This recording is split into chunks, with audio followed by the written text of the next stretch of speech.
To disable single press S Pen button for voice recorder in Samsung Galaxy S22 Ultra, open settings, swipe the notification panel, and then tap settings icon. Scroll down settings screen, find advanced features, and then tap advanced features. Select S Pen, and then tap Air Actions. Scroll down the screen, and then tap voice recorder.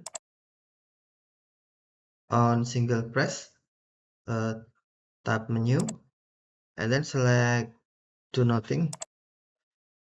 Now single press S Pen for voice recorder set as do nothing or disable.